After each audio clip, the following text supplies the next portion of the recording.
Welcome back to another episode of Creature Madness with your host, me, Gus from Askewed Reviews. Now, if you don't know what Creature Madness is, let me tell you a little bit more about it. This was a creation by my friend Matthew over at Horror Madness, who decided he wanted to create a movie club all about creature feature films. Now, each of us involved with the group, we all watch the same movie and then we each do our own review on that film. Aside from myself and Matthew, the other members of this club are Ashley, Ryan, Bambi, Amariah, Jen, and Karen. And speaking of Karen, it was her turn to choose the film this time. And she chose the 1976 film, The Food of the Gods, directed and co written by Bert I. Gordon. This movie is actually based off of an H.G. Wells book. So you may not have actually heard of this movie before, but in my opinion, it's definitely one of the better creature features from the 70s. In fact, it did well enough that a few years later it even got a sequel. So let me tell you more about the concept for this film. The movie takes place on a somewhat remote Canadian island, where we meet a farming couple, Mr. and Mrs. Skinner, that have randomly stumbled upon this weird oozing out stuff from the ground, and they have the brilliant idea that if they can't really do anything else with it, they may as well just mix it into the chicken feed. What ends up happening because of that is the chickens then grow massively in size. Now, if it were just the chickens that ended up eating what they're calling the food of the gods, that would be one issue. But the problem is, other animals have now gotten a taste of it as well. Some of those other animals are wasps and rats.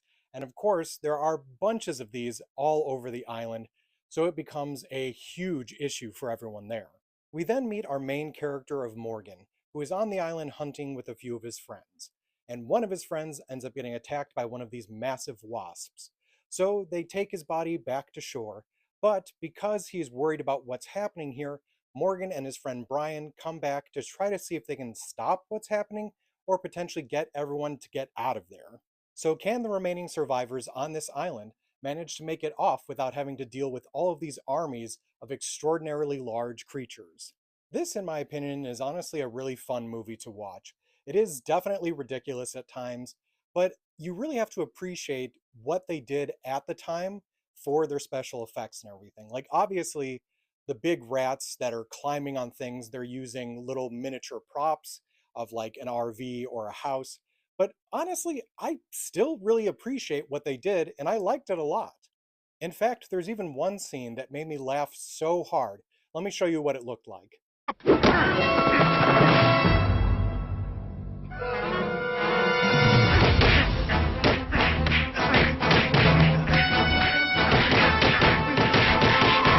Now, obviously, I'm joking, but there is a scene that is very reminiscent of that if you check out this film. So, for me on my scale, I'm going to give this movie a 3 out of 5. I definitely recommend checking it out for yourselves. Now, when I watched it, it was still on Tubi. Unfortunately, it's been taken down since then. So, it's pretty hard to find this one, but if you are able to, definitely watch this and let me know what you thought about it in the comments. Now, as a spoiler warning, this is the part of Creature Madness where I go more in depth about the creatures that appear in the film.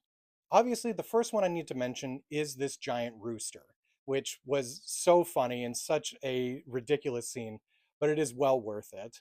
Along with that, you also had the giant chickens, the giant wasps, which these looked pretty ridiculous, although I will say they did a great job on the hive. And last but certainly not least are the rats.